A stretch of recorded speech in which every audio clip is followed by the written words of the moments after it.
जय गुरुजी संगत जी। मेरे परम सद्गुरु गुरुजी महाराज का अनंतम अनंतम शुक्राना। गुरुजी के दिव्य चरणों में बारंबार कोटि कोटि नमन। और गुरुजी की प्यारी संगत पर भी सदैव गुरु कृपा बनी रहे। जय गुरुजी। संगत जी, गुरुजी के चरणों में बैठकर समय ठहर जाता है, मन शांत हो जाता है और आंखें नम होकर केवल यही कहती हैं, जय गुरुजी। शुक्राना गुरुजी। गुरुजी के संग रहना मानो स्वर्ग में रहना है। गुरुजी की मुस्कुराहट ही ब्रह्म ज्ञान है, गुरुजी का मौन ही उपदेश है। वो ना दिखते हुए भी हर जगह हैं, ना बोलते हुए भी हर पल मार्गदर्शन देते हैं। संगत जी, आज का सत्संग बहुत ही भावनात्मक और प्रेम से भरा है। गुरुजी आज एक बार फिर हमें याद दिला रहे हैं कि भक्ति का रास्ता ही सच्ची राहत का रास्ता है। संगत जी, गुरुजी हर सत्संग के अंत में किसी न किसी को विशेष संदेश देते हैं। हो सकता है वो आज आपके लिए हो। और चैनल को सब्सक्राइब कीजिए। संगत जी, सत्संग का हर एक शब्द अपने साथ दिव्य ब्लेसिंग्स लेकर आता है और मुझे पूरा विश्वास है कि आज के इस सत्संग के माध्यम से गुरुजी महाराज आप सभी पर अपार कृपा बरसाएंगे।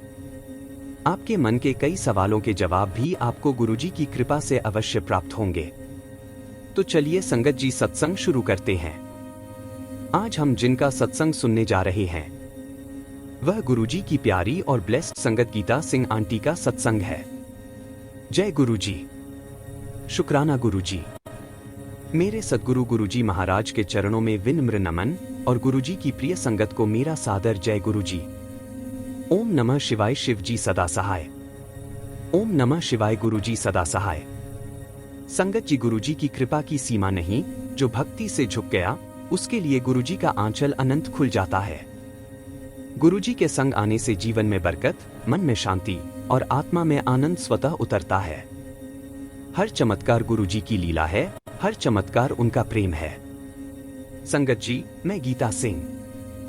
संगत जी, सबसे पहले मैं गुरुजी महाराज का तहे दिल से बहुत बहुत शुक्राना करती हूँ कि गुरुजी ने मुझे अपनी संगत में जगह दी, अपने श्री चरणों के पास बैठने की कृपा बख्शी। और संगत जी, मेरा सबसे बड़ा सौभाग्य यही है कि आज गुरुजी महाराज ने मुझे यह मौका दिया कि मैं अपनी जर्नी आप सब प्यारी संगत के साथ बांट सकूं। संगत जी, मालिक की मेहर जब चलती है तब इंसान को समझ भी नहीं आता कि उसके जीवन का कौन सा मोड़ किस दिशा में जा रहा है। और मेरी जिंदगी में भी कुछ ऐसा ही हुआ। आज जब मैं पीछे मुड़कर देखती हूँ तो समझ आता है कि जो भी हुआ वह सब गुरुजी महाराज की योजना थी, उनकी कृपा थी, उनका सजानजराना था। साल 1999 के आसपास की बात है संगत जी, जब पहली बार गुरुजी का बुलावा आया। कहते हैं कि जब बुलावा आता है तो इंसान चलता नहीं है, उसे चलाया जाता है। और ऐसा ही हमारे साथ हुआ। संगत जी, हमारी लाइफ उस समय बहुत कठिन मोड़ से गुजर रही थी। मैं यह नहीं कहूंगी कि मुश्किलें थीं, मैं तो यह कहूंगी कि जीवन जैसे किसी अंधेरी घाटी के किनारे पर खड़ा था। मेरे अंदर हिम्मत नहीं बची थी और ऊपर से हेल्थ इश्यूज ऐसे कि समझ ही नहीं आता था कि मेरे साथ हो क्या रहा है। एक जगह मेडिकल रिपोर्ट पॉजिटिव आती, दूसरी जगह जाकर वही टेस्ट करवाओ तो बिल्कुल साफ। डॉक्टर्स हैरान, घर वाले परेशान। लेकिन अब समझ आता है कि पूरा खेल तो मालिक का था। और सच में मालिक ने ही हाथ बढ़ाया और मैं और मेरे अंकल गुरुजी के दरबार तक पहुंच गए। हमारे इन-लॉज ही हमें वहां लेकर गए थे। आज सोचती हूं तो लगता है कि गुरुजी ने उन्हें माध्यम बनाया। हर चीज पहले से लिखी हुई थी, बस समय इंतजार कर रहा था। संगत जी, जब पहली बार हम गुरुजी के दरबार में गए तो वह अनुभव शब्दों में नहीं आ सकता। वहां का एक्सपीरियंस बहुत अद्भुत था। हमें ना कुछ सोचता था, ना कुछ समझ में आता था। पता नहीं चलता था कि आसपास कौन है। बस हम लोग स्टंट हो गए थे, या यूं कहूं कि गुरुजी अपने रिमोट से सबके दिमाग का कंट्रोल ले लिया करते थे। हमें पहले ही बताया गया था कि दरबार में सबसे पहले चाय प्रसाद आता है।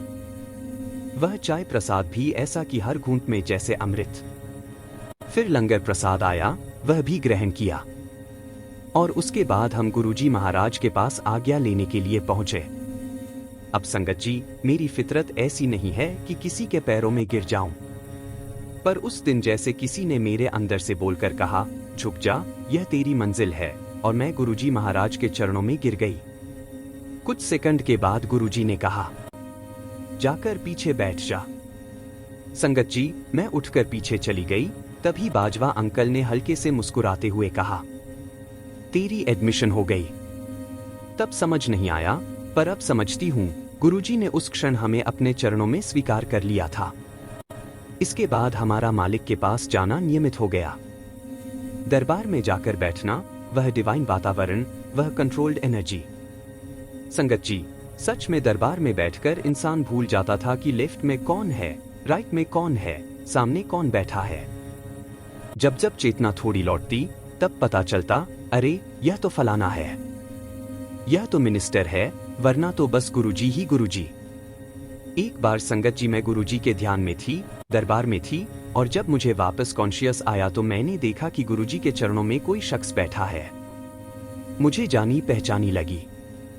दोबारा देखा तो समझ आया, अरे यह तो शर्मिला टैगोर आंटी हैं। पर उस समय यह चीज भी गौण थी, क्योंकि मालक का नूर ऐसा था कि सामने बैठा कोई भी, चाहे कितना बड़ा नाम क्यों न हो, वह भी मुझे बस एक साधारण इंसान ही दिख रहा था। गुरुजी के शरीर से निकलती डिवाइन लाइट, वह खुशबू, वह कंपन, वह एक अलग ही संसार था। उसके बाद गुरुजी ने मेरे साथ थोड़ी थोड़ी बातें की। फिर एक बार गुरुजी ने मुझसे कहा, तुम कित्थों आई हैं? पर संगत जी, मुझे समझ ही नहीं आया कि गुरुजी क्या कह रहे हैं। हम चाणक्यपुरी में रहते थे, यह बात भी पहले गुरुजी को बता चुके थे। फिर गुरुजी ने मेरे पापा का नाम पूछा। मैंने कहा, गुरुजी, जसवंत सिंह। और उस पर गुरुजी तुरंत बोले, मदन रवीना सिंह। मैं तो बिल्कुल ही भौचक्की रह गई। समझ ही नहीं आया कि गुरुजी क्या कह रहे हैं। फिर गुरुजी ने मेरी फैमिली के बारे में पूछा। मैंने अपनी बहनों के नाम बताए, और जब मैंने अपनी बीच वाली सिस्टर का नाम बोला तो गुरुजी ने वही नाम दोहराया और बोले, मैं उसे जानता हाँ।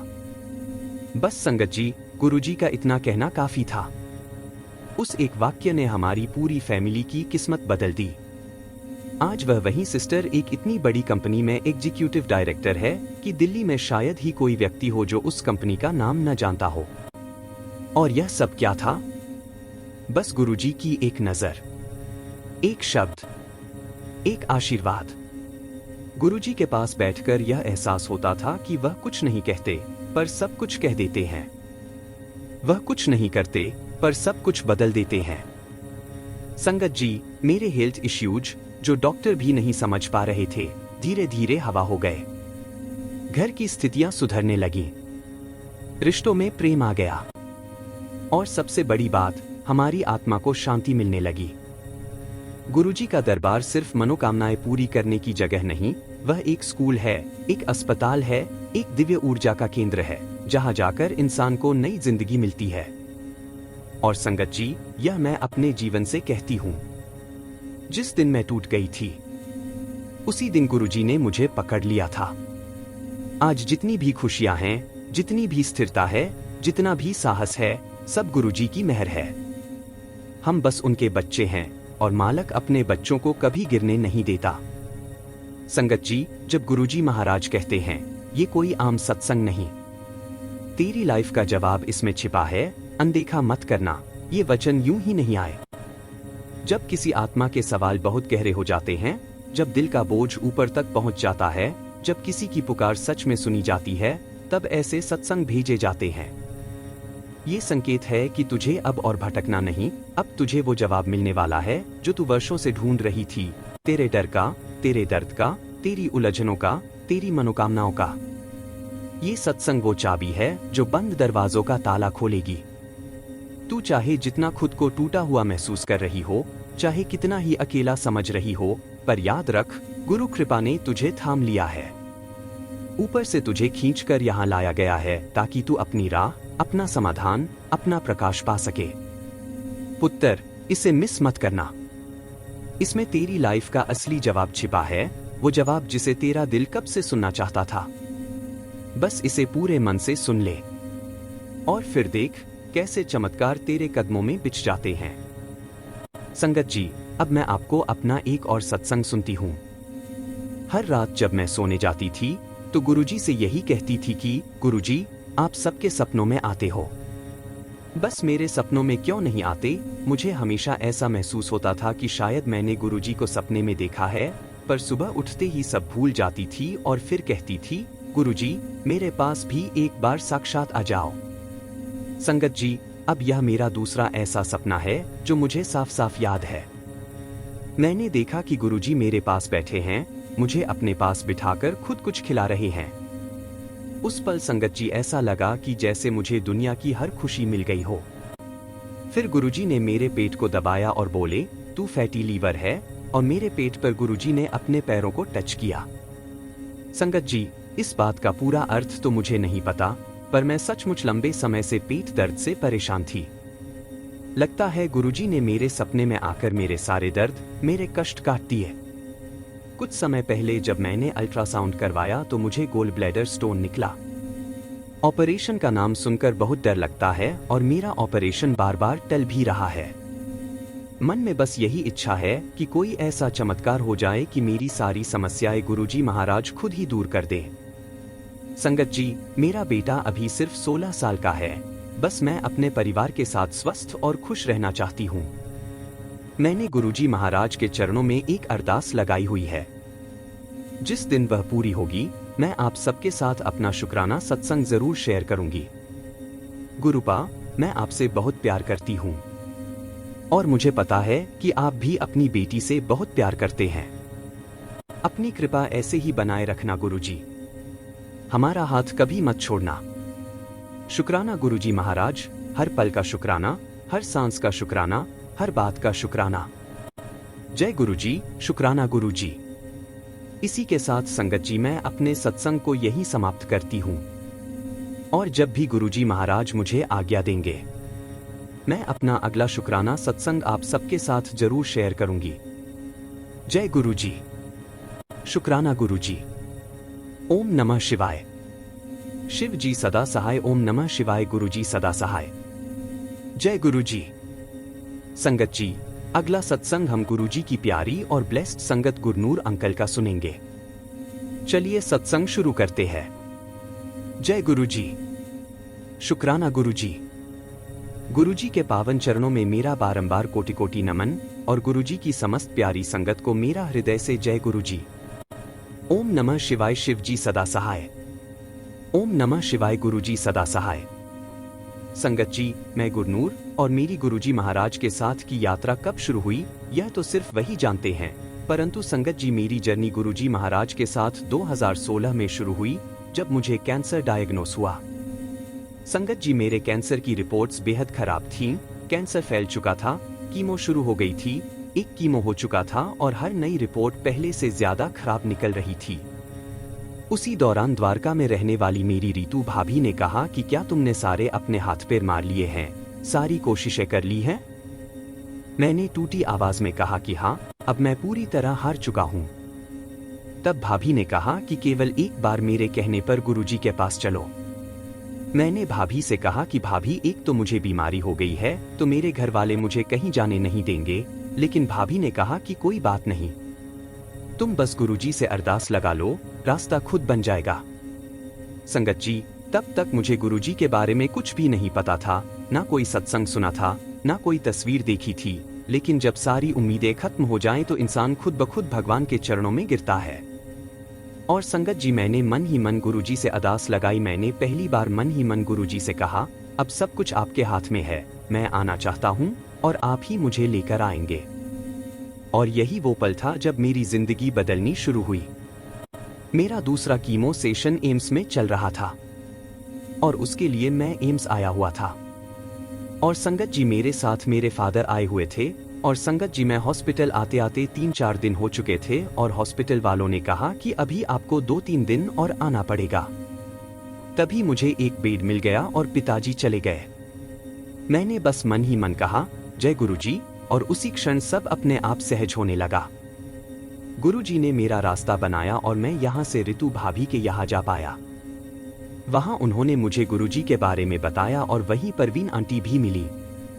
उन्होंने भी मुझे गुरुजी के बारे में बहुत कुछ बताया और परवीन आंटी ने मुझे लोटा ब्लेस करवा कर दिया और कहा कि 14 तारीख को सत्संग है, तुम जरूर अटेंड करने आना। और मुझे परवीन आंटी ने बड़े मंदिर जाने के लिए मना किया और ये भी बताया कि गुरुजी बीमार संगत को बड़े मंदिर आने से मना करते थे और कहते थे कि मैं उन्हें घर पर ही ब्लेस कर दूंगा। मैं लोटा लेकर घर लौटा, जल प्रसाद पीना शुरू किया और फिर 14 जुलाई 2016 को मैं पहली बार सत्संग अटेंड करने गया। संगत जी, उस समय मैं बहुत नेगेटिव था, इतना कि मेरा चेहरा भी मेरी हालत बयान करता था।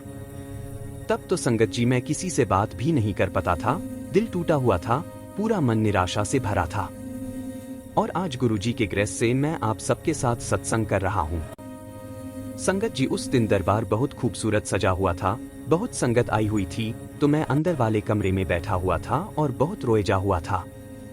और अपने मन ही मन मैंने गुरुजी से कहा, गुरुजी, कोई नहीं चाहता कि मैं ठीक हो जाऊं, सब चाहते हैं कि मैं मर जाऊं और मेरा बोझ खत्म हो जाए। और तभी संगत जी एक शब्द चला कि जिसका साहिब दाता होए उसे मार सके ना कोई। यह सुनकर संगत जी मैं बहुत रोया और भी जोर से रोने लगा, क्योंकि मैं समझ गया कि यह जवाब गुरुजी ने मेरी ही बात का दिया है। और संगत जी मैं लगातार रोते जा रहा था और मैंने मन ही मन गुरुजी से कहा कि गुरुजी, मेरे साथ कोई नहीं है, मैं अकेला हूँ। और तभी शब्द चला, पल पल तेरे साथ मैं रहता हूँ, डरने की क्या बात। जब मैं बैठा हूँ उस पल से मुझे पहली बार महसूस हुआ कि गुरुजी मेरे साथ हैं। उसके बाद मैंने सत्संग सुना, लंगर किया, दर्शन किए और घर लौट आया। कीमो फिर से शुरू हुई, डॉक्टर ने कहा कोई सुधार नहीं, कैंसर लीवर तक पहुंच गया है। संगत जी, जब भी मैं कीमो लेने जाता था तो 3 से 4 दिन हॉस्पिटल में रहना पड़ता था। हर कीमो के बाद मुझे अकेले अस्पताल में रहना पड़ता था। मेरे साथ कोई नहीं होता था, मेरे घर वाले नहीं होते थे, बस मेरी मम्मी साथ होती थी। कैनुला लगता था, एक एक ड्रॉप कीमो की मिलती थी और तब मेरी हालत बहुत खराब हो जाती थी। शरीर टूट जाता था, उल्टियां होती थीं, सांसें भारी हो जाती थीं। लेकिन संगत जी, एक दिन कीमो लगते समय मैंने मन ही मन कहा, गुरुजी, अब आप ही कीमो लगाओ। और सचमुच उसके बाद मुझे पता ही नहीं चलता था कि कीमो कब पूरी हो गई। और संगत जी, वाकई में इतना इजी काम हो जाता था, मुझे पता ही नहीं चलता था कि कब हो गया सब कुछ और मैं घूमता फिरता रहता था। फिर पेट स्कैन हुआ, डॉक्टर मेरी रिपोर्ट देखते रहे, फिर मुझे देखते रहे, कुछ बोले नहीं, बस कहा कुछ दिन बाद आना, अब घर जाओ। संगत जी, जैसा कि मैंने बताया कि मेरे सारे घर वाले मेरे साथ नहीं थे, अब घर ले जाने वाला भी कोई नहीं था। मैंने रीतू भाभी को फोन करके कहा कि मुझे लेने आ जाओ, मुझे बड़े मंदिर जाना है। उसके बाद संगत जी मैं और मम्मी रीतू भाभी के घर गए और वहीं से बड़े मंदिर जाने का प्लान बना। संगत जी, मैं आपको बताना चाहता हूं कि कीमो के बाद हालत बहुत खराब हो जाती है। संगत जी, कीमो के बाद उल्टियां, कमजोरी और बेचैनी इतनी होती है कि खड़ा होना भी मुश्किल हो जाता है। और इसके अलावा भी बहुत सारे इफेक्ट्स होते हैं। तो संगत जी, जब हम बड़े मंदिर जा रहे थे तो मुझे वॉमिटिंग जैसा फील हो रहा था। मैंने मन ही मन गुरुजी से कहा, गुरुजी, मैं आ तो रहा हूँ, लेकिन अगर मंदिर में उल्टी हो गई तो बाकी संगत क्या सोचेंगे, कृपा करके संभाल लेना। और संगत जी, जैसे ही बड़े मंदिर पहुंचे सब कुछ बदल गया। मन हल्का, शरीर शांत, उल्टी खत्म, नेगेटिविटी गायब। ऐसा लगा जैसे किसी ने मुझे भीतर से साफ कर दिया हो। जिस जगह जाने से डर लगा था, उसी जगह पहुंचते ही सारी थकान, दर्द, डर सब गायब हो गए। संगत जी, एक समय था जब कोई नहीं कहता था कि मैं बच जाऊंगा, और आज गुरुजी की कृपा से मैं उनके नाम का सत्संग बोल रहा हूं। उन्होंने सिर्फ बीमारी नहीं हटाई, उन्होंने मेरे भीतर की टूटन, अकेलापन, दुख और निराशा हटाई। उन्होंने मुझे दोबारा जीवन दिया, नया शरीर नहीं, नई आत्मा दी, नया मन दिया। आज मैं जानता हूं कि कैंसर मेरी बीमारी नहीं था, वह मेरी आध्यात्मिक यात्रा का पहला कदम था। वह दुख नहीं, गुरुजी की लीला थी। उन्होंने मुझे गिरने दिया ताकि मैं उनके हाथों से दोबारा उठ सकूं। आज मेरे हर शब्द में उन्हीं की कृपा है, मेरा हर सांस उन्हीं का दिया हुआ है, और मेरा यह सत्संग उन्हीं की मेहर का सबूत है। संगत जी, जब गुरुजी महाराज कहते हैं, आज ये सत्संग सुन और देख अपने घर में कैसे शुभ समाचारों की लाइन लगती है, यह कोई सामान्य वचन नहीं, यह सीधी कृपा की घोषणा है। जब ऊपर से बुलावा आता है, तब इंसान को पता भी नहीं चलता कि उसके जीवन में किस दिशा से बरकतें शुरू हो जाती हैं।